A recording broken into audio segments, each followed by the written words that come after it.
Você concorre parte, utiliza parte, você seleciona aqui e ali, você debate com eles como autor. Quando você vai para o trabalho empírico, não. Você não consegue ser autor. Então você tem que ser autor, tanto quando você discute com a bibliografia, quanto você discute também com o seu objeto de pesquisa. Você tem que ser autor o tempo todo. Mais próximo de um, mais próximo de outro. É claro, quando você faz uma discussão bibliográfica, você seleciona uns autores e não seleciona outros. Você está sendo autor. Quando você olha para o seu trabalho empírico, para o seu objeto de pesquisa, você tem que fazer a mesma coisa. Você tem que selecionar alguns aspectos e não outros. Você tem que debater, você tem que ter a capacidade, né, de discutir como autor em relação ao comportamento do movimento. Então, isso, eu sinto que o seu trabalho é aí que se complica. Você não consegue ser autor quando você está no seu objeto. Você é parte dele. Você precisa exercitar mais isso que é o difícil. Né? Ter autonomia, continuar sendo autor, mesmo discutindo isso. E o que uma coisa que fica muito marcante, né? Fica muito claro no seu trabalho, quando você vai para o seu trabalho empírico, né? Que você expõe muito bem, né, a disputa entre o governo estadual e a Fundação ITESP, o Movimento dos Trabalhadores. Isso fica muito claro. Tá? Os embates, as disputas políticas, etc. Mas eu acho que você faltou politizar mais esse embate político. Né? Então, por exemplo, quando você fala da Fundação ITESP, né, é muito interessante, porque a Fundação ITESP é cheia de contradições, uns trabalhadores pensam de um jeito, outros trabalhadores pensam de outro, alguns segmentos acreditam que o melhor é isso, alguns segmentos estão satisfeitos, outros segmentos não estão satisfeitos. Há um embate entre as lideranças, o plebiscito mostra muito bem como que é um embate entre as lideranças do movimento, as contradições, as disputas, dentro da Fundação ITESP.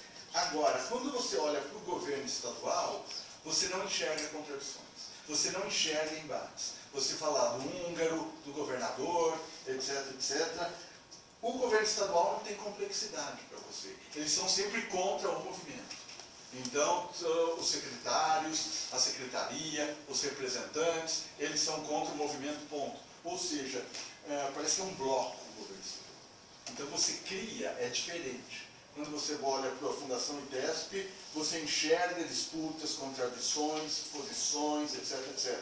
Quando você olha para o governo estadual só tem um propósito único, que é fazer isso e não aquilo. O governo estadual é antidemocrático, impermeável, autoritário, etc, etc. Então você se nega a enxergar o governo estadual em embates internos. Agora, o governo estadual é lógico que tem seus embates, que tem as suas prioridades, que tem uma outra agenda. Então, o governo estadual, ele não atende às reivindicações dos trabalhadores porque ele é autoritário, porque ele é impermeável, antidemocrático, ou porque ele tem outras prioridades na área agrária. É lógico que tem. O que aconteceu nesse período que você está analisando? A prioridade ao etanol, ao biodiesel, ao financiamento na FAPESP de pesquisas agrárias, né? Na linha da Exalc, etc, etc. Então, não é que o governo paulista ele não dá atenção à Fundação ITESP porque ele é autoritário, porque ele não interessa. É porque ele tem outras prioridades na agenda agrícola. E você não discute isso.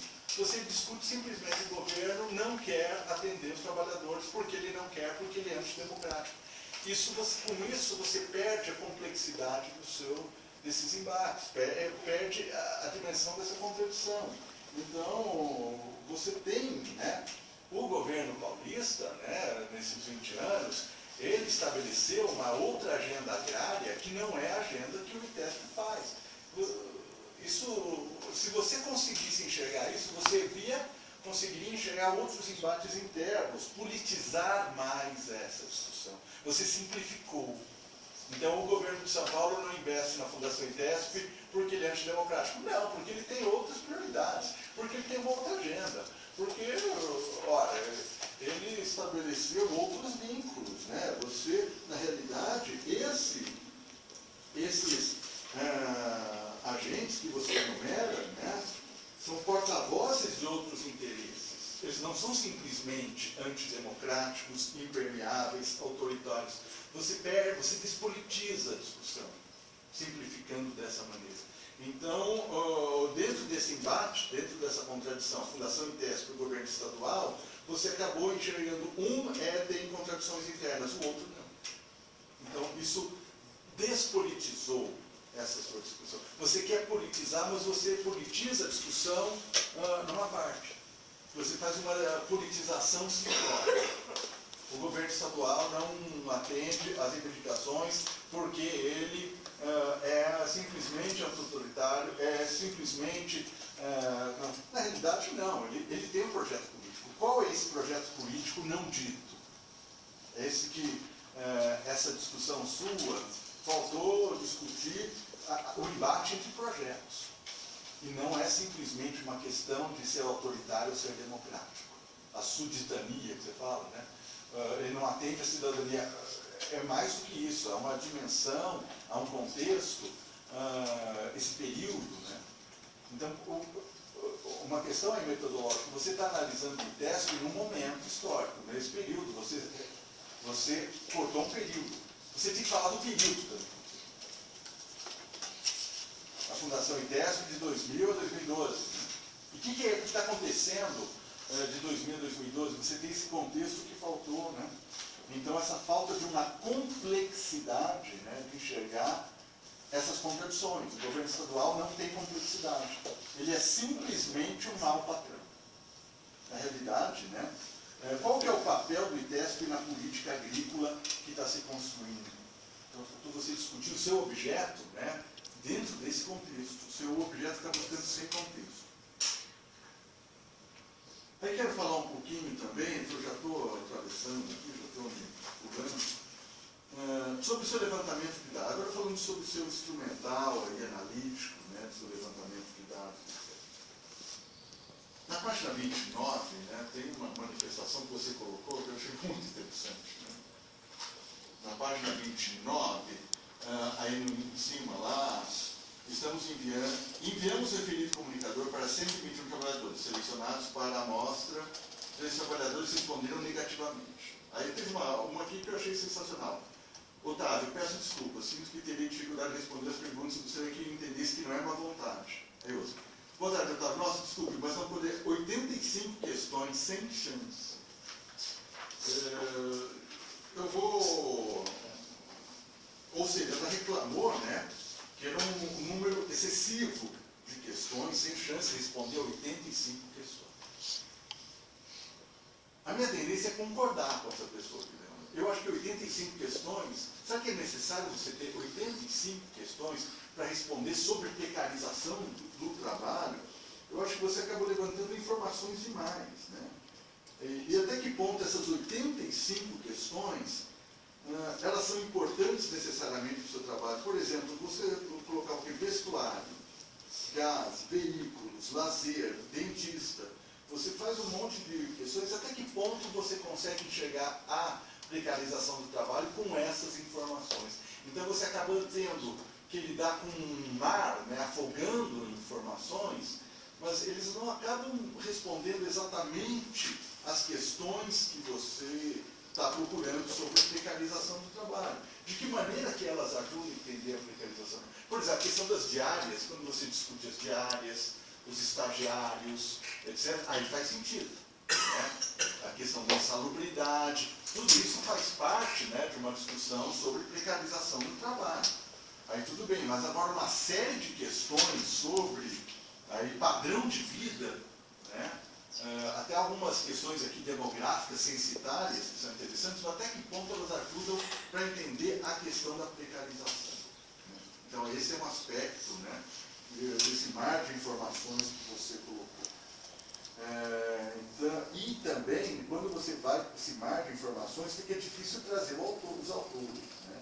Cadê a teoria dentro desse mar de informações que você tem que dar conta delas? Você acaba sendo prisioneiro exatamente da sua própria armadilha, né? Desse mundo de questões que você coloca, as 85 questões, vai exigir de você uma descrição enorme que não vai dar tempo de você colocar os autores. Né?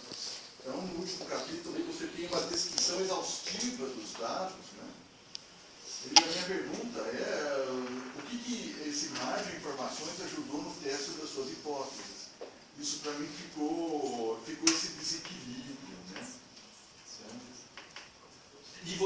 acaba tendo coisas interessantes. Esse mar de informações que você mesmo criou, esse tsunami de informações, acabou prejudicando você mesmo de dar conta de algumas coisas interessantes. Por exemplo, na página 106, você vai falar lá da insalubridade. Achei muito interessante. Na página 106, por exemplo, a maioria absoluta da amostra, 61,2%, disse que não reivindica o pagamento do adicional de insalubridade para o exercício do trabalho. Isso é uma contradição interessante. Você tem um processo de precarização, mas a maioria não quer saber da insalubridade. Essa é uma contradição que você poderia ter explorado mais. Mas você quer tantos dados para discutir que isso você não conseguiu. É uma armadilha que você mesmo caiu. Você colocou uma armadilha para você mesmo. Quando você exagera no número, no detalhamento de informações, isso dificultou para você mesmo explorar contradições interessantes da sua própria amostra. Eu acho que esses comentários, né, eles não invalidam. Eu acho que você tem um trabalho muito interessante, né? Eu acho que algumas hipóteses, né, como você vê, todas estão bem testadas. Eu acho que você se ateve bem às questões colocadas no início, isso é muito bom. Agora, essa dimensão, você acabou não conseguindo discutir coisas que os seus dados poderiam te trazer. Mas se você tivesse selecionado melhor um conjunto de informações interessantes, ficasse nelas, você poderia ter avançado mais na discussão delas, né? Agora, eu quero que você entenda isso, que a precarização, né, ela pede um olhar tanto para o seu objeto e com o entorno do seu objeto. Contexto. Todo objeto tem um contexto. E a precarização tem um contexto. Eu acho que o grande elemento que eu peço é olhar mais o contexto, porque o contexto diz muito da precarização. Eu acho que você fez um exercício intenso, forte, né? Às vezes exagerado em algumas coisas, mas eu acho que você tem um material interessante, uma vivência para dar continuidade às suas pesquisas. Espero que você tenha essa continuidade, tá? E parabéns aí para você, para o Adilson. Você tem muito material interessante e alguma coisa aqui ali dá para virar. Se você contextualizar melhor, eu acho que um belo artigo interessante.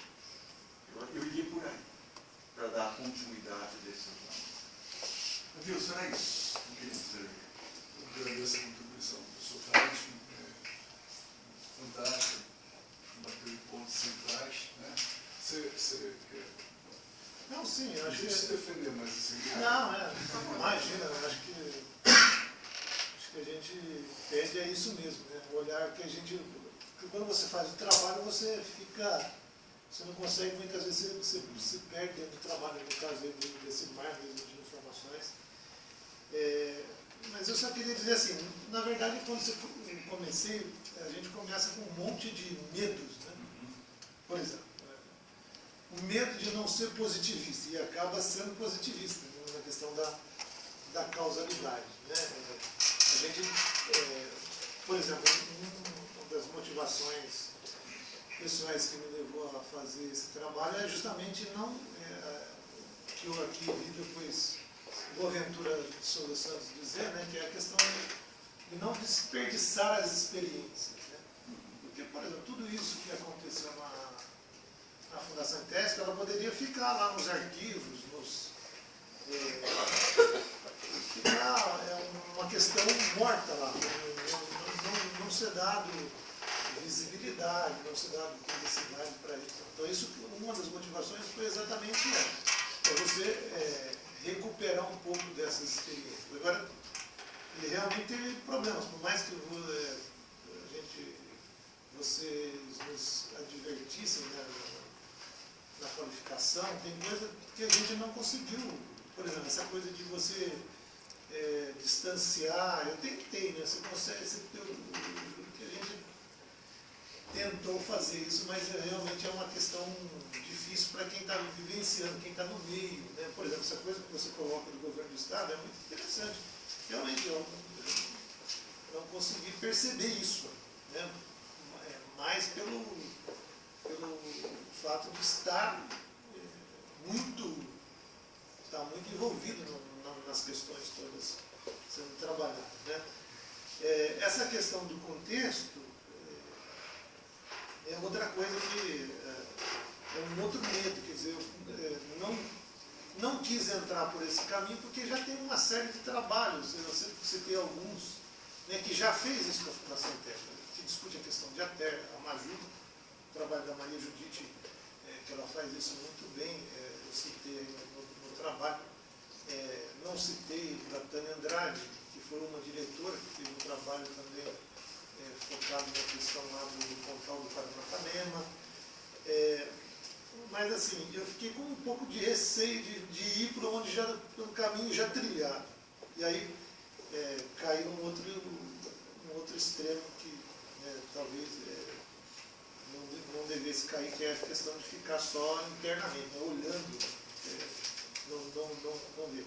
Outra questão que você coloca que eu achei muito interessante, que eu realmente não percebi isso, que é a questão, por exemplo, o objeto ficou maior do que o problema, né? Realmente, assim, foi uma falha que eu por estar muito imerso na questão, não percebi essa dimensão. Mas você falando agora, realmente é uma coisa... Por isso que eu acho que a crítica é muito boa, né? Porque você percebe coisas que eu estou registrando aqui, mas também está sendo gravado no monitor. Para não conseguir perder nada, assim, porque realmente é uma questão que dá para trabalhar. Bom,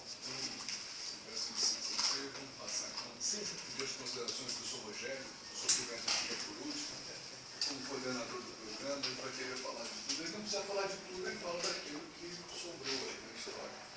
Ele tem uma capacidade muito grande de oratório, acho que ele segura um pouco o tempo. Deixa ele falar, agora ele fala mais 2 horas. Obrigado. Eu só peço licença para sentar ali, que eu gosto de olhar os outros. Essa é uma questão interessante. Essa aqui eu também não gosto. Assim. Quero olhar ele de novo.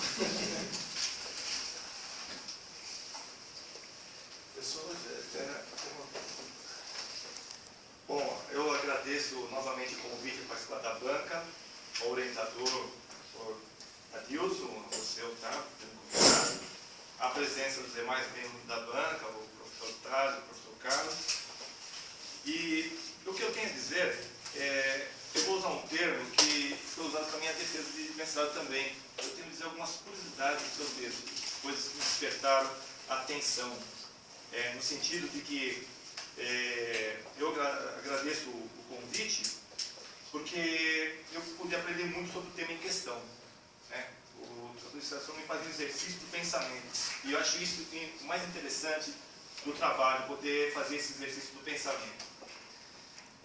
Portanto, Otávio, eu aprendi muito com a especialização, ela cresceu da qualificação para a defesa, e como eu sou alguém que vem do campo da educação, essa especialização me permitiu elaborar algo a mais sobre a precarização no campo escolar. Isso eu acho que é uma grande ajuda e tem a ver até com a questão